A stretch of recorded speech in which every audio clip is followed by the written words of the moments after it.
और मैं 20 से मल्टीप्लाई कर दूं, कॉमन चीज हो जाएगा।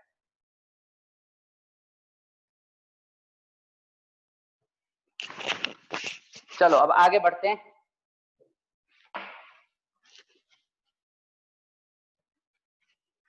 चार्ज हमेशा कंजर्व रहता है। कंजर्व का क्या मतलब है? सपोज कर लो एक रूम है, रूम में हमने 5 कूलम पॉजिटिव चार्ज रख दिया, ठीक है। अब रूम के अंदर बहुत सारे रिएक्शन हो सकते हैं, वो रिएक्शन कंटिन्यू कर रहे हो, होने दो, कोई फर्क नहीं पड़ता, लेकिन ये 5 कूलम हमेशा 5 कूलम रूम के अंदर रहेगा ही। तो हम ये बोल सकते हैं कि वो चार्ज क्या है? कंजर्व। पहले अगर हमने ये 5 कूलम नहीं दिया है तो रूम पे टोटल चार्ज कितना है? 0, ठीक है। हमने 5 कूलम इसमें डाल दिया तो हमेशा इस रूम के अंदर 5 कूलम चार्ज ही रहेंगे। तो बोला जा सकता है चार्ज हमेशा क्या रहता है? कंजर्व रहता है, ठीक है। पूरे यूनिवर्स जो है वो न्यूट्रल है, हम ऐसा मानते हैं, है ना। क्या इसमें रिएक्शंस नहीं हो रहे? हो रहे हैं, पॉजिटिव रिएक्शन, नेगेटिव चार्ज बन रहे हैं, लेकिन जितना पॉजिटिव बना उतना ही नेगेटिव भी बनता है, इसलिए बोला जा सकता है चार्ज हमेशा क्या रहते हैं? कंजर्व रहते हैं। तो थर्ड प्रॉपर्टीज आप लिख लेना, चार्ज इज कंजर्व। ये थर्ड प्रॉपर्टीज हो गया। तो ये था टोटल चार्ज के बारे में।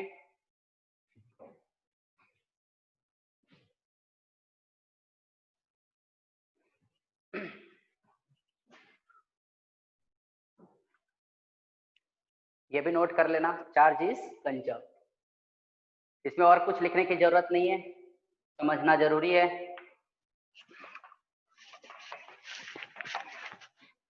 अब नेक्स्ट आते हैं हम लोग कूलॉम्स लॉ पे, COU कूलॉम्स लॉ। ये दो चार्ज के बीच में फोर्स बताने वाला लॉ है, ठीक है। जैसे एक चार्ज है, यहाँ पे रख लेते हैं Q1 पॉजिटिव चार्ज, दूसरा भी कंसीडर कर लेते हैं पॉजिटिव चार्ज। अब कोई ये पूछ सकता है सर आपने पॉजिटिव ही क्यों रखा, निगेटिव क्यों नहीं रखा? देखो पॉजिटिव रखने से एक बेनिफिट होता है कि जब वो निगेटिव आए ना तो हम माइनस साइन उसमें चिपका सकते हैं। एक Q1 चार्ज, दूसरा Q2 चार्ज, पॉजिटिव ही रख करके कोई भी डेरिवेशन आपको किया जाता है, ठीक। अब एक चार्ज क्या करता है? दूसरे चार्ज पे फोर्स लगाता है। हमने एक्सपेरिमेंटली क्या देखा, या जो रूल बनाया गया फोर्स का, वो उन्होंने क्या देखा कि जब हम Q1 चार्ज को बढ़ा रहे थे तो इन दोनों के बीच लगने वाला फोर्स बढ़ रहा था। हमने इसका 2 टाइम्स इंक्रीमेंट करा, Q1 को 2 टाइम्स बढ़ाया तो नेट फोर्स भी 2 टाइम बढ़ गया। इसको 4 टाइम बढ़ाया तो 4 टाइम बढ़ गया। अब इसको चेंज नहीं कर रहे, Q2 को चेंज कर रहे हैं। Q2 को करा 3 टाइम्स तो फोर्स भी 3 टाइम्स बढ़ गया। Q2 को करा 6 टाइम, फोर्स भी 6 टाइम्स बढ़ गया। लेकिन अगर इसको 2 टाइम करा और इसको 3 टाइम करा, Q1 का इंक्रीमेंट 2 टाइम किया और Q2 का इंक्रीमेंट 3 टाइम्स किया, तो देखा कि फोर्स 6 टाइम बढ़ गया, टोटल 6 टाइम फोर्स इंक्रीज हो गए। तो एक्सपेरिमेंटली क्या डिसाइड हुआ कि फोर्स जो होगा वो डायरेक्टली प्रोपोर्शनल होगा Q1 इंटू Q2 के। सेपरेशन कुछ भी है, यहाँ पे पहले 2 मीटर कंसीडर कर लेते हैं, या इसको R से ही जनरली रिप्रेजेंट कर लो। इन दोनों के बीच का गैप R है, Q1 Q2 दो चार्ज है। अगर दोनों में हमने चार्ज में दोनों में इंक्रीमेंट करा, एक में 2 एक में 3, तो टोटल 6 टाइम हुआ। एक में 4 एक में 5, तो 20 टाइम्स इंक्रीमेंट हो रहा था। मतलब फोर्स डायरेक्टली किसके प्रोपोर्शनल था? Q1 इंटू Q2 के प्रोपोर्शनल था। फिर क्या देखा, इस R को चेंज करके देखा कि क्या डिस्टेंस बढ़ने से भी चेंज होता है। तो Q1 और Q2 को अगर मान लो 2 टाइम्स बढ़ा दिया, ये 2R कर दिया, तो 2R करने से देखा फोर्स 4 टाइम कम हो गया। 4 टाइम फोर्स में डिक्रीमेंट आया। अगर इसको 3 टाइम्स किया तो 9 टाइम डिक्रीमेंट आया, 4 टाइम किया तो 16 टाइम डिक्रीमेंट आया। मीन्स R का जो वेरिएशन था वो इनवर्सली R² के साथ था, ठीक है ना। ये सब एक्सपेरिमेंटल डेटा पे आधारित है। यहाँ पे देखो डायरेक्टली प्रोपोर्शनल टू 1/R² लिखा गया। F directly proportional to Q1 Q2 and directly proportional to 1/R²। अब दोनों को मिला दिया तो force directly proportional to Q1 into Q2/R²। अब अगर ये प्रोपोर्शनल है तो कोई ना कोई कांस्टेंट आएगा। F इज इक्वल टू, इस कांस्टेंट को नाम दिया गया K। Q1 Q2 divided by R square, ये था basic formula of force between two charges. अब क्वेश्चन ये था कि K क्या है सर, K का वैल्यू क्या है, तो कैसे डिसाइड हुआ देखे फिर से। Q1 का वैल्यू 1 कूलम रखा, Q2 का वैल्यू 1 कूलम रखा और दोनों के बीच का गैप 1 मीटर रखा, तो फोर्स का कुछ वैल्यू आया। फोर्स का वैल्यू आया 9 इंटू 10⁹ न्यूटन।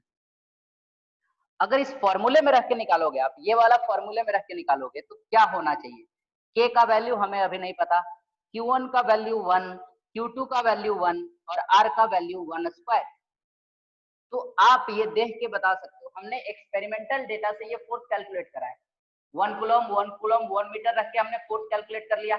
जब हम फॉर्मूले में रखें तो K1 1/1 स्क्वायर मींस ये 9 इंटू 10⁹ एक्चुअल में किसका वैल्यू था, K का ही वैल्यू था। तो K का वैल्यू हम लिखे 9 इंटू 10⁹।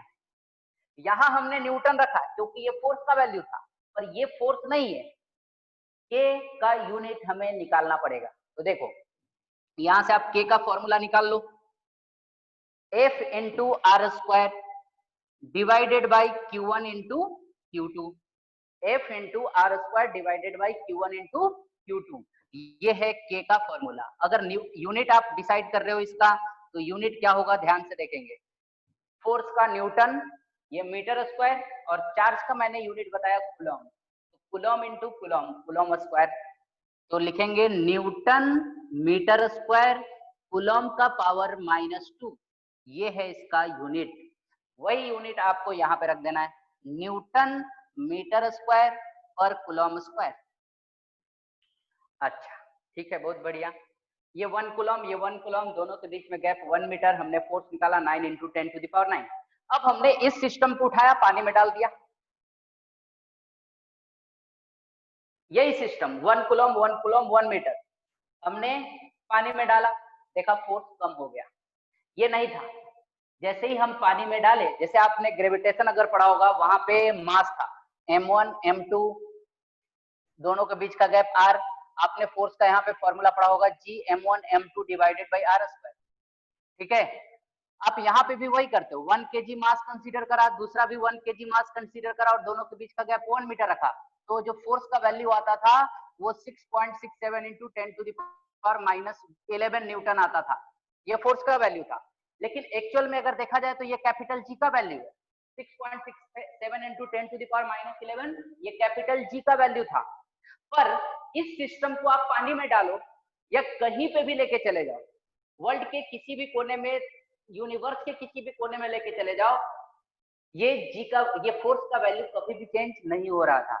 मतलब ये कि दो मास के बीच में लगने वाला जो फोर्स था वो मीडियम पे डिपेंड नहीं कर रहा था, पर दो चार्ज के बीच लगने वाला फोर्स मीडियम पे डिपेंड कर रहा है। जैसे ही हमने पानी में डाला फोर्स चेंज हो गया, दूसरे जगह पे लेके गए फोर्स फिर से चेंज हुआ, मतलब वो डिपेंड किस पे कर रहा था, मीडियम पे डिपेंड कर रहा था। ये जो K का वैल्यू है that depends on the medium.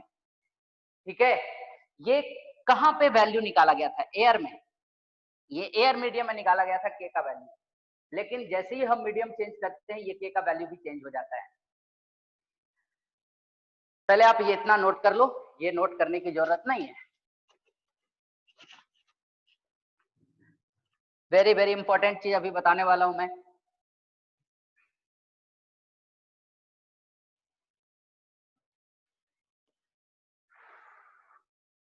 Definition भी लिखा दूंगा,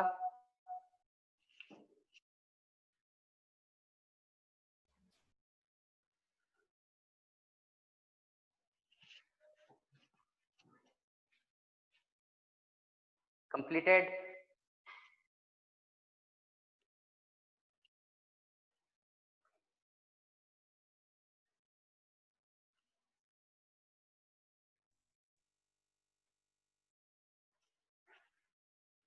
ओके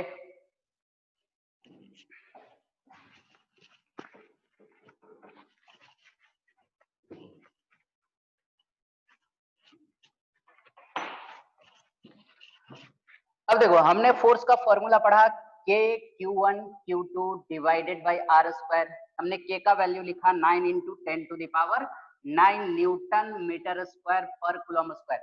ये ध्यान में ही रखना है आपको।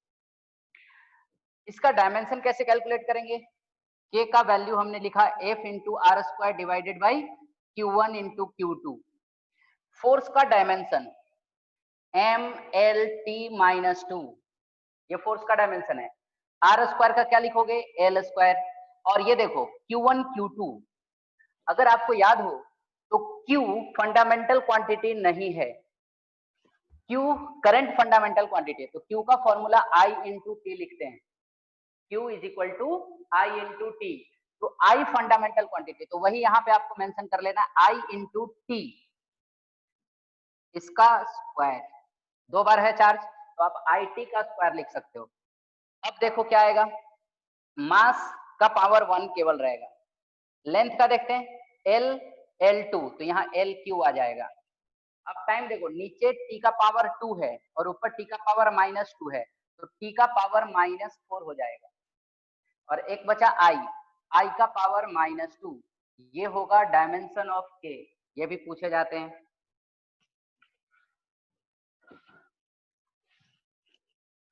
अब अगर मीडियम चेंज हो रहा है, ये था एयर में फोर्स, लेकिन जैसे ही हमने मीडियम चेंज करा तो फोर्स इन एनी मीडियम, उसके लिए चार्ज तो आपने चेंज नहीं करा था, दोनों चार्ज के बीच का गैप भी आप चेंज नहीं कर रहे हो, तो चेंज हो क्या रहा है? मीडियम। मीडियम को रिप्रेजेंट करने वाला ये के है, तो इसको मैं नया नाम दे रहा हूं के डैश। के dash Q1 Q2 by R square. अब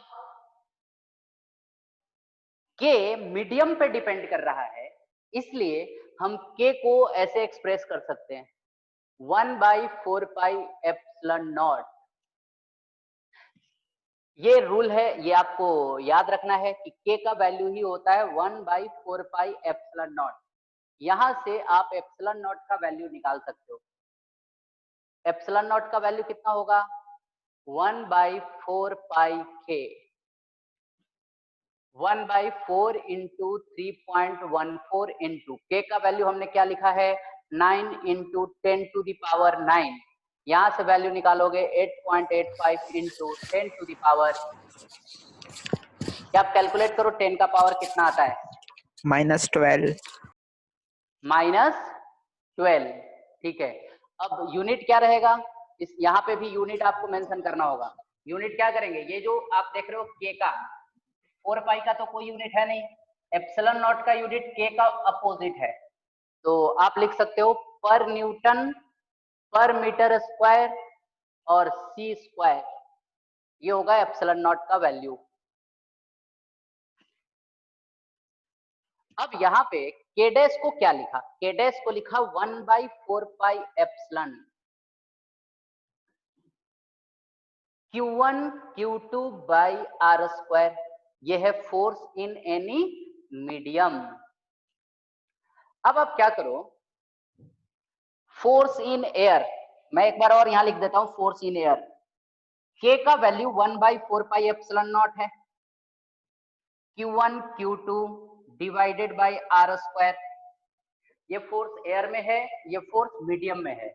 अब आप दोनों को कंपेयर करो, इसको और इसको दोनों को कंपेयर करो, तो देखना ध्यान से, force in air bye force in medium, divide करके देखते हैं क्या मिलता है आपको। Q1 Q2 by R square दोनों तरफ कैंसिल हो जाएंगे, तो यहाँ पे बचेगा 1, ऊपर में रहेगा 1/4 पाई एप्सिलॉन नॉट और नीचे में रहेगा 1/4 पाई एप्सिलॉन। 4 पाई से 4 पाई कैंसिल हो जाएगा, ये आएगा एप्सिलॉन बाई एप्सिलॉन नॉट, ये न्यूमरेटर में जाएगा और ये डिनोमिनेटर में जाएगा। अब आप देख सकते हो ये भी कांस्टेंट क्वांटिटी है, ये भी कांस्टेंट क्वांटिटी है, मतलब it is a ratio of constant quantity and it is a ratio of relative term. आप रिलेट कर रहे हो एक दूसरे को, तो इस रेशियो को एक नया नाम दिया गया एप्सिलॉन आर, इसको बोला रिलेटिव परमिटिविटी। सबका मैं नाम लिख दूंगा यहाँ पे। एप्सिलॉन नॉट जो होगा वो एब्सोल्यूट परमिटिविटी होगा, एब्सोल्यूट परमिटिविटी, ठीक है। एप्सिलॉन आर जो होगा वो रिलेटिव परमिटिविटी,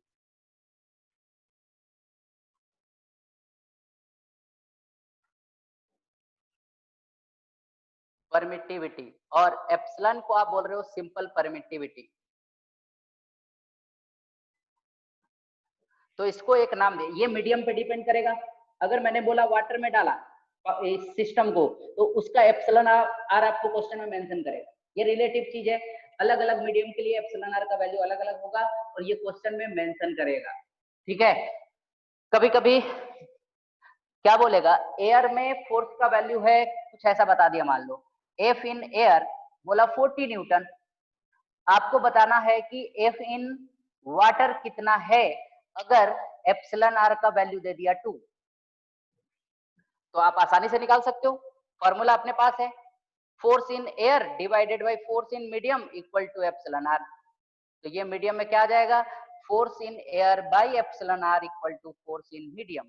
ये फॉर्मूला आपको याद रखना है, किसी भी मीडियम का force in air divided by epsilon R होगा, ये भी आप नोट करो,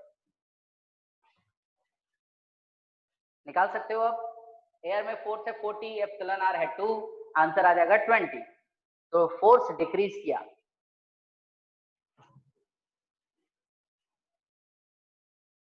एयर में एप्सिलॉन आर का वैल्यू 1 होता है, अगर यहाँ पे एयर ही होता तो हम एप्सिलॉन के जगह पे क्या, एप्सिलॉन आर के जगह पे क्या लिख देते हैं, 1। एक और फॉर्मूला यहां से लिख लेना आप, epsilon equal to epsilon naught into epsilon R.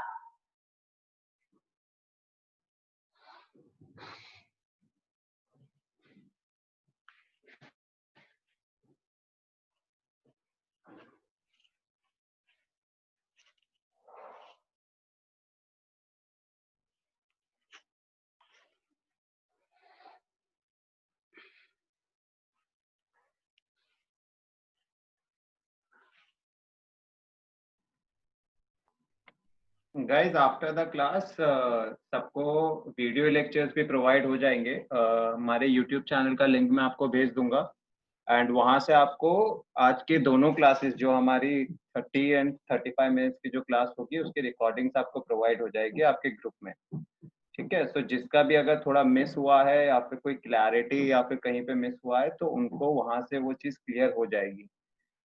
तो जब भी आपका नेक्स्ट क्लास होगा आपको जो रिकॉर्डेड लेक्चर्स हैं वो आपको देख के आने हैं नेक्स्ट टाइम जब भी आप आएंगे। उसमें आपको और ज्यादा डाउट क्लियर होंगे, ठीक है।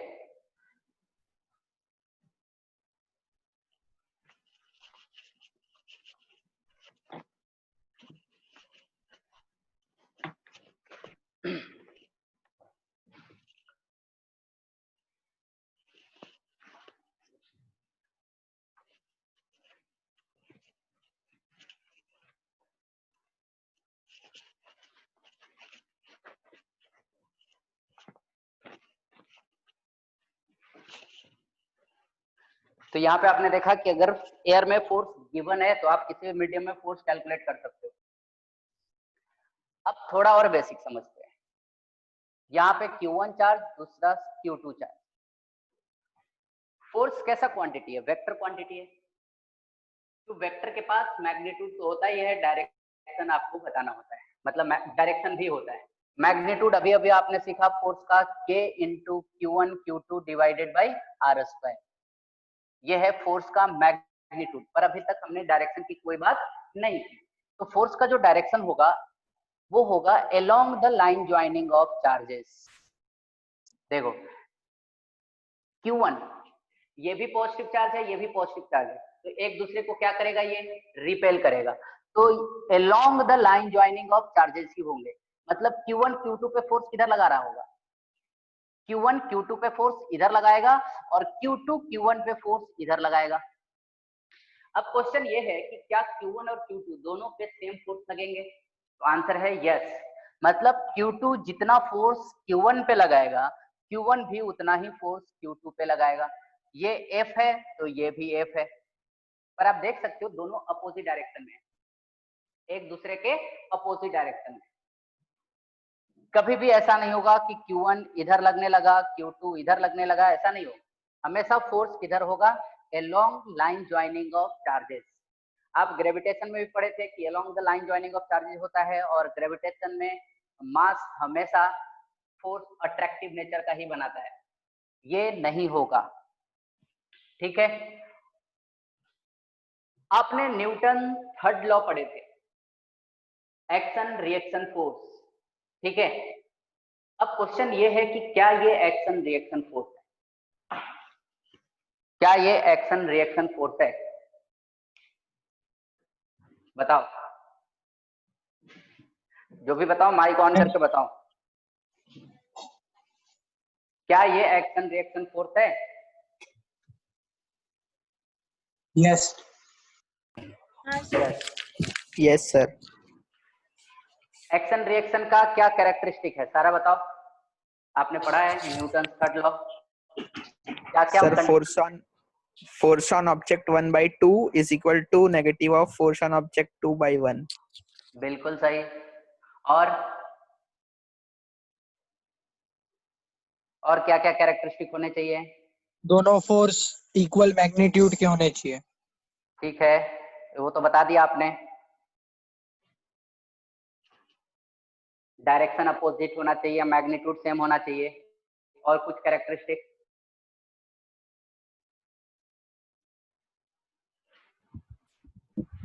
Sir line of action. Line of action, ठीक है, और कुछ?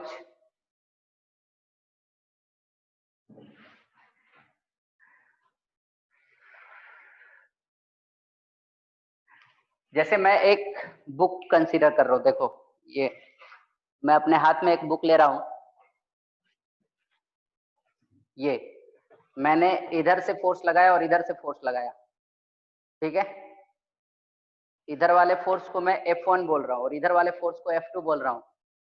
क्या ये एक्शन रिएक्शन फोर्स है? बोलो, क्या ये एक्शन रिएक्शन फोर्स है? मैंने बुक को दोनों तरफ से प्रेस करा, क्या सब भूल गए क्या? Newton's third law. नहीं है सर। देखो पहला कंडीशन क्या होता है कि nature of force should be same. Force हमेशा दो ऑब्जेक्ट पे होना चाहिए, एक दूसरे पे लगाएगा तो दूसरा पहले पे लगाएगा, ध्यान रहे, एक दूसरे पे लगाएगा तो दूसरा पहले पे लगाना चाहिए, दो ऑब्जेक्ट के बीच। पर मैंने अभी जो एग्जांपल लिया, एक बुक को मैंने दोनों तरफ से पकड़ा हुआ था, पर मैंने जो फोर्स लगाया वो किस पे लगाया? बुक पे लगाया ना। F1 भी बुक पे लग रहा है, F2 भी बुक पे ही लग रहा है। पर एक्शन रिएक्शन क्या कहता है कि एक दूसरे पे जितना फोर्स लगाएगा दूसरा भी पहले पे उसी टाइम पे उतना ही फोर्स लगाएगा, ये कंडीशन था। मतलब यहाँ पे जो फोर्स लगा रहे थे हम बुक पे, वो एक ही बॉडी पे लगा रहे थे, तो ये एक्शन रिएक्शन फोर्स नहीं है। हाँ, भले ही मैग्नीट्यूड दोनों तरफ का बराबर हो, डायरेक्शन अपोजिट हो, आप इसको केवल एक्शन रिएक्शन नहीं बोलोगे। एक्शन रिएक्शन होने के लिए क्या चाहिए कि force should act on two object. देखो Q1 Q2 पे लगा रहा है, Q2 Q1 पे लगा रहा है, ये कैरेक्टरिस्टिक फुलफिल हो गया। दूसरा, nature of force should be same. Nature of force क्या होना चाहिए? सेम। एक अगर इलेक्ट्रोस्टैटिक लगा रहा है तो दूसरा भी देखो इलेक्ट्रोस्टैटिक लगा रहा है। जैसे मान लो एक बॉडी था, हमने ग्राउंड पे रखा था, याद करना वो दिन जब मैंने आपको न्यूटन्स लॉ पढ़ाया था। एक मास यहाँ पे रखा हुआ है, इस मास पे फोर्स एक mg नीचे की तरफ लग रहा था, नॉर्मल रिएक्शन ऊपर की तरफ लग रहा था, तो मैंने लिखा था n बराबर mg, ठीक है, डायरेक्शन अपोजिट। क्या ये एक्शन रिएक्शन फोर्स है?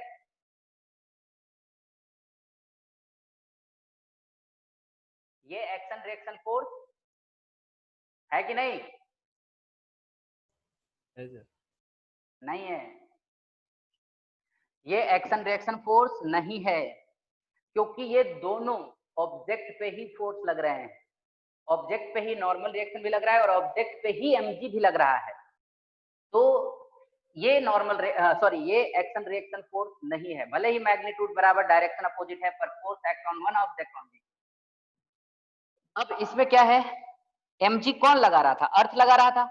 ये बॉडी यहाँ पे अर्थ सपोज कर लो, यहाँ पे इसका सेंटर अर्थ का ये है, तो mg अगर ऊपर ऑब्जेक्ट पे लगाया जा रहा है तो अर्थ भी mg फोर्स से ही अर्थ को भी अपनी तरफ खींच रहा है।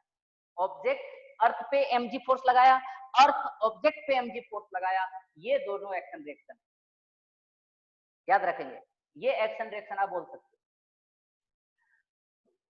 पहला कंडीशन हमने क्या बताया, एक्शन रिएक्शन होने के लिए nature of force should be same and force should act on two object, one दूसरे पे लगाएगा तो दूसरा पहले पे लगाएगा। थर्ड कंडीशन मैग्नीट्यूड इक्वल होना चाहिए, डायरेक्शन अपोजिट होना चाहिए। एक और कंडीशन है कि वो कांटेक्ट में रहे, कोई जरूरी नहीं है। जैसे यहाँ पे mg, अभी ये ब्लॉक अभी हवा में ही था पर mg अर्थ लगा रही थी, यहाँ पे भी अर्थ mg सॉरी अर्थ पे mg लगा रहा था कौन, ऑब्जेक्ट, दोनों के बीच में कोई कांटेक्ट नहीं है, फिर भी एक्शन रिएक्शन है।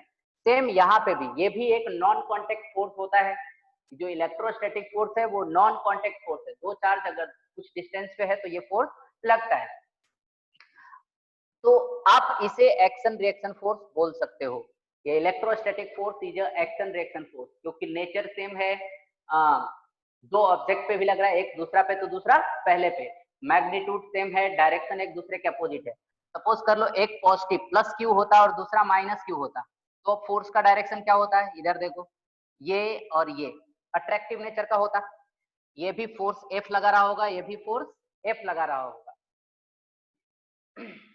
तो ये भी एक्शन रिएक्शन है। चाहे कोई भी कंडीशन हो, सेम चार्ज हो अपोजिट चार्ज हो, एक्शन रिएक्शन हमेशा ये होता है। और देखो दोनों जो फोर्स लगता है वो along the line joining the charges होते हैं और passes through the centre.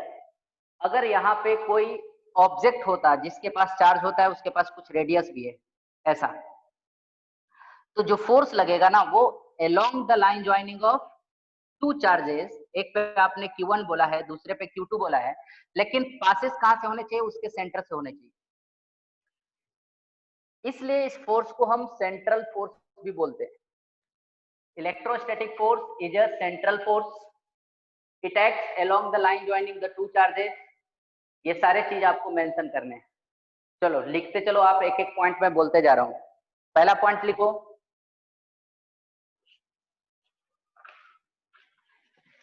it act on the two charge, it act on the two charge, it act on the two charge. Second point, direction of forces, direction of forces on both the charges, direction of forces on both the charges, both the charges are opposite to each other, are opposite to each other. Third point, magnitude of force is same,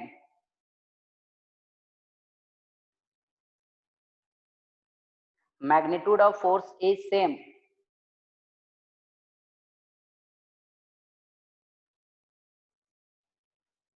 So अगला point लिख लेना, electrostatic force is a action reaction pair, electrostatic force is a action reaction pair.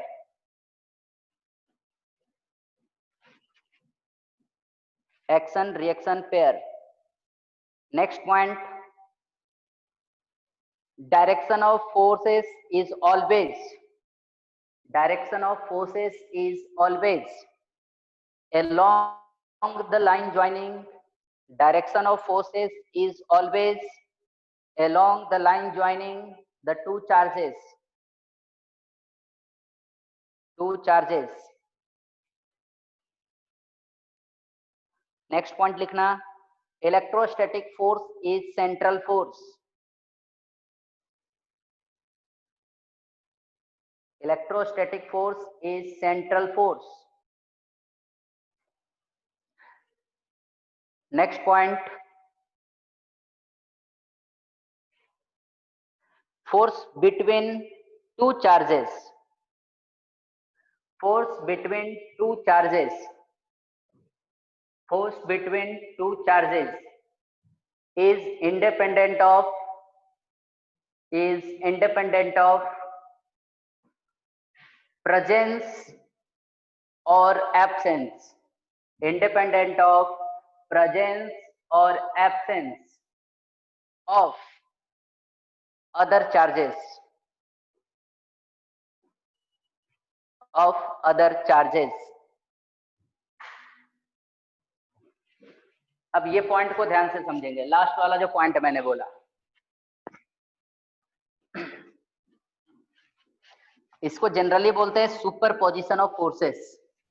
Last point को, जैसे एक यहाँ पे charge है Q, दूसरा चार्ज यहाँ पे Q, और थर्ड चार्ज यहाँ पे आ गया Q।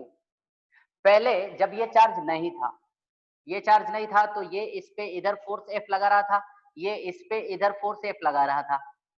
अब हम बात करते केवल एक फोर्स, केवल एक चार्ज की बात कर रहे हैं। जैसे ये थर्ड चार्ज प्रेजेंट हुआ, तो क्या इन दोनों के बीच लगने वाला फोर्स चेंज होगा? आंसर है नो। ये जैसे लगा रहे थे एक दूसरे पे, F फोर्स से लगा रहे थे, तो अभी भी इन दोनों के बीच में F फोर्स ही रहेगा, पर किसी एक चार्जेस पे लगने वाला नेट फोर्स चेंज हो जाएगा। आप उसी में एक पॉइंट लिख लेना, but net charge on one will change, but net force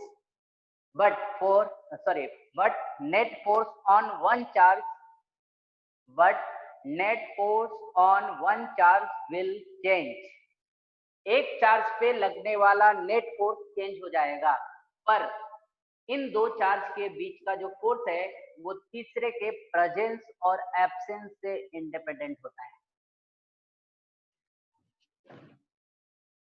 हाँ, अब देखो यहाँ पे भी एक Q चार्ज आ गया, तो फिर ये चार्ज पे इधर की तरफ एक और F लगना शुरू हो जाएगा, और इस पे भी एक फोर्स F इधर लगेगा, और इस चार्ज के कारण इधर लगेगा। यहाँ पे भी इसके कारण यहाँ पे इधर लगेगा। तो तीनों चार्ज पे जो नेट फोर्स होगा वो बदलेगा, पर दो चार्ज के बीच का जो फोर्स है वो तीसरे के प्रेजेंस और एब्सेंस से इंडिपेंडेंट होता है।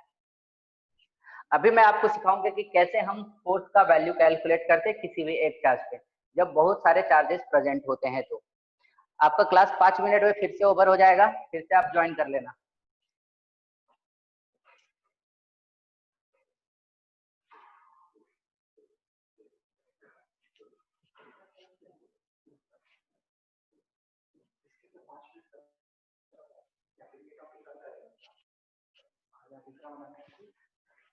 नहीं तो फिर एक काम करते हैं, आज इतना ही रखते हैं, ठीक है? आज इतना ही करते हैं, अगले क्लास में फिर नेक्स्ट कंटिन्यू करेंगे। आपका फिर से अगला क्लास भी होगा 5:30 बजे से, ठीक है ना? तो आज इतना ही, चलो बाय। समझ में आया सबको? Yes sir. चलो। Yes sir.